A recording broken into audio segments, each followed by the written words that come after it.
বন্ধুরা, আমার হাতে যে জবা গাছটি দেখছো, এটা হচ্ছে দেশি ভ্যারাইটির একটি জবা গাছ। আর এই যে ছোট্ট গাছটা দেখছো, এই গাছ থেকে ডাল কাটিং থেকেই তৈরি।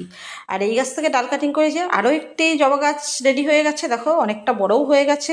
আর এর বয়স প্রায় 3-4 মাস হয়ে গেল। আর এই দেখো, ডালগুলো যখন আমি কাটিং করি তখন কিন্তু যে কোনো টবের মধ্যে এরকম বসিয়ে রাখি।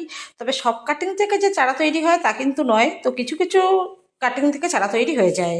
গাছটা তো দেখতেই পাচ্ছ, গাছে কিন্তু কোনো ফুল নেই। বেশ অনেক দিন ধরেই গাছে ফুল ফুটছে না, সেই কারণে গাছের আজকে পরিচর্যা করব। কিছু খাবার দিয়ে দেবো। প্রথমেই যেটা দেবো সেটা হচ্ছে লাল পটাশ। সেটা কিন্তু ফুল আসার জন্য একদম ভীষণ ভালো একটি খাবার। দিয়ে দেবো এপসাম সল্ট, পর দিয়ে দেবো নিমখোল। আর এখন যেহেতু বর্ষাকাল, নিমখোল তো দিতেই হবে।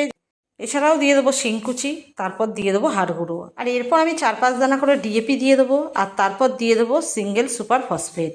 আর আমি তো আগেই টবের মাটিগুলো হালকাভাবে খুঁচিয়ে নিয়েছি। এবার সমস্ত খাবারটা একটু চারিপাশ দিয়ে নাড়াচাড়া করে দেবো। আর তারপর দিয়ে দেবো ভরপুর মাত্রায় জল।